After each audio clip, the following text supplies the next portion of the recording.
सासाराम की घटना पूरे जिले के अंदर में 144 लागू नहीं है। जिन लोगों ने ऐसी कोशिश की थी खबर प्रसारित करने का, उन पर सरकार ने मुकम्मल स्थानीय प्रशासन ने कार्रवाई भी कर दी। और बाबू जगजीवन राम के नाम पर जो छात्रावास योजना थी वो आदरणीय नरेंद्र मोदी जी ने बंद कर दिया। वहां पर आपने छात्रवृत्ति योजना उन लोग की कक्षा 1 से 8 तक बंद कर दी। क्या बोलिए, शेरशाह जालिम था।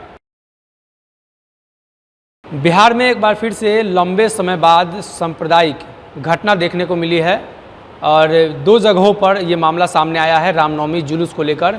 ऐसे में सरकार का मानना है कि उस क्षेत्र में जो छिटपुट घटनाएं हुई हैं उस पर कार्रवाई हो रही है। जदयू के मुख्य प्रवक्ता नीरज कुमार हैं। लंबे समय बाद इस तरह की घटना बिहार में हुई है। 17 वर्षों के माननीय मुख्यमंत्री नीतीश कुमार जी के शासनकाल में नवादा में एक बार कर्फ्यू लगाना पड़ा था, वो भी रात भर के लिए। लेकिन पहली बार एक बड़ी चुनौती के रूप में, और चूंकि इसका महत्वपूर्ण कारण है कि अब रामनवमी तो परसों हो गया, कल जुलूस निकल रहा है।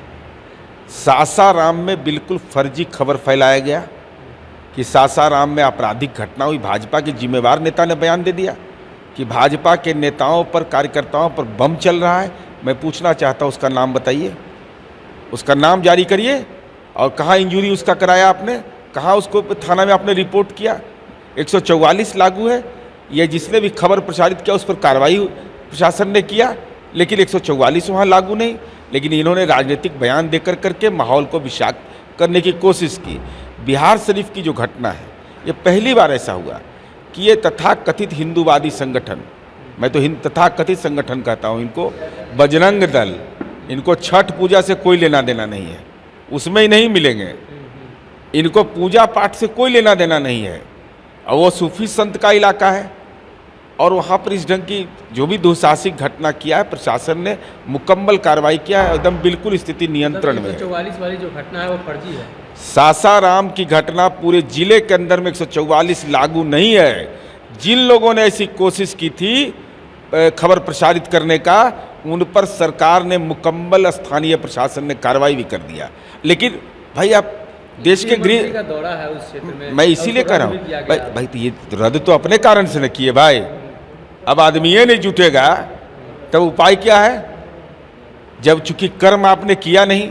बाबू जगजीवन राम वहाँ के 8 बार सांसद रहे, और बाबू जगजीवन राम के नाम पर जो छात्रावास योजना थी वो आदरणीय नरेंद्र मोदी जी ने बंद कर दिया। वो पिछड़ा और अति पिछड़ा का इलाका है, वहाँ पर आपने छात्रवृत्ति योजना उन लोग की कक्षा 1 से 8 तक बंद कर दी। तो ये जो अपमान किया है लोगों का, उपलब्धि क्या आपके पास है? क्या जाके बोलिएगा वहाँ पर, क्या बोलिएगा शेरशाह जालिम था? ये तो बोल नहीं पाइएगा वहाँ, क्योंकि शेरशाह ने तो जीटी रोड बनाया है। तो आप बोलते सम्राट अशोक के नाम पर, तो उनके नाम पर 0 सन्नाटाप है।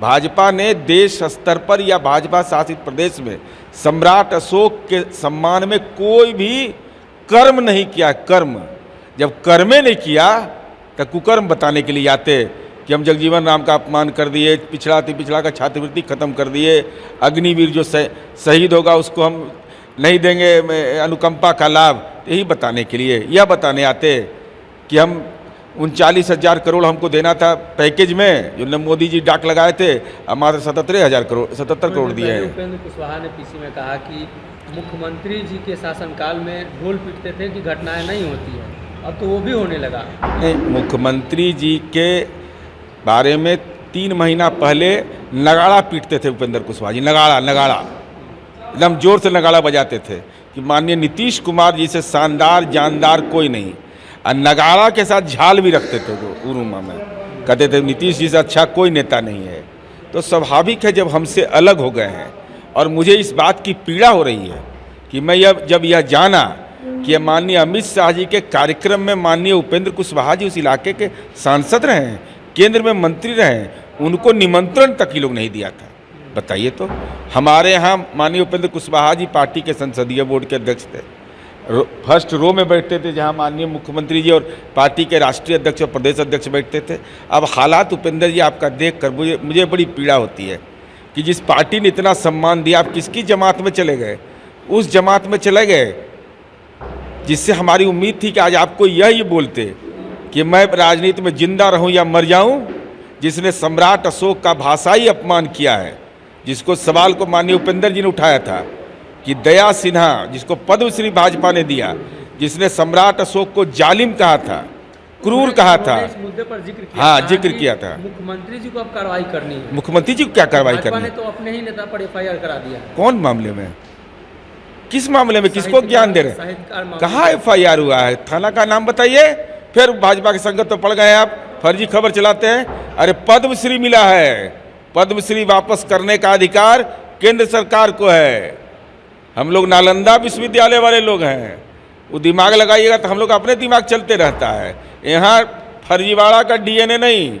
और आपको यह बताना चाहिए कि अमित शाह के कार्यक्रम में आपको क्यों नहीं बुलाया जाता है। मैंने आप इतना बड़ा MLC का पद छोड़ दिए और तब पर भी आपको नहीं बुला रहा थी। आप अपमानित होते तो हम लोग को बहुत बुरा लगता है कि हम लोग जिसका सम्मान इतना करते थे, वर्कर देखता था तब खड़ा होकर प्रणाम करता था, वो वेटिंग लिस्ट में नहीं, RSC में थे, वेटिंग लिस्ट में से हटा रहा है। क्या लगता है आपको कि अमित शाह की रैली लोगों के नहीं जुटने की वजह से रद्द की गई? एकदम 100%। नहीं तो गीता पर हाथ रख के बोले कि सच हम बोल रहे हैं कि नहीं। एकदम सच यही है कि भीड़ नहीं जुटने का अंदेशा था, इसीलिए भाजपा ने कार्यक्रम स्थगित कर दिया।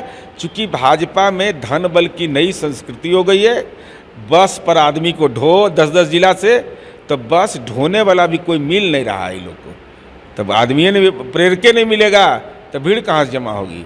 इसलिए भीड़ नहीं जुटने के कारण असफलता का संभावना था। इसीलिए बेचारा प्राण छुड़ाने के लिए झूठ बोल दिया कि 144 लागू है तो हमारे कार्यकर्ता पर हमला हो रहा है।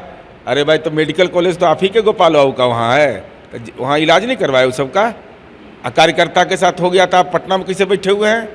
ये कौन संवेदनहीन नेता है भाजपा का सब, कि अभी तक के वहाँ गया नहीं? अगर खबर सही थी कि भाजपा के नेताओं पर हमला हुआ है सासाराम में, तब भाजपा का टीम क्यों नहीं गया अभी तक के जांच करने के लिए? डॉक्टर मेडिकल टीम भी नहीं भेजा। तो खाली सब झूठ बोले के टीम में है कि सरकार बिजली बिल में बढ़ोतरी करती है, फिर सब्सिडी जारी कर देती है। मतलब घुमा फिरा के तो वही मामला आता है। केंद्र सरकार को बदनाम करने के लिए नीतीश कुमार प्रोपेगेंडा रचते हैं, आरोप लग रहा है। ये कौन बयान दे रहे हैं? भाजपा के नेता बयान दे रहे हैं। तो उनको कहिए कि जब मर्जी करे तो विजेंद्र बाबू सुबह 7 बजे से वो पाठशाला खोलते हैं हमारे मंत्री जी, वहाँ चल जाने के लिए और जानकारी के लिए बता देना चाहते हैं। क्योंकि जानकारी लोग को चंडू खाना वाला रहता है। ये सब तो बेचारा धर्म उर्म के नाम पर कुछ हड़बड़ हड़बड़ करते रहता है। सच्चाई क्या है? सच्चाई यह है कि विद्युत कंपनियां स्वतंत्र होती हैं, सरकार उनको रिसोर्स देती है।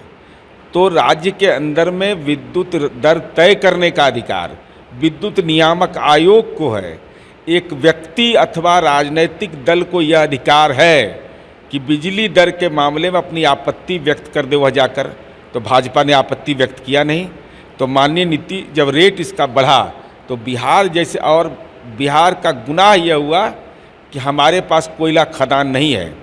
तो देश के अंदर में जो बिजली दर है सबसे ज़्यादा हमको देना पड़ता है। तो एक राशन कार्ड, एक जाति, एक धर्म, एक बिजली का दर में लाज लगता है। तो माननीय नीतीश कुमार जी ने कहा कि चिंता मत करो, किसानों को 75 पैसे यूनिट हम दे रहे हैं बिजली, देश में कहीं नहीं है।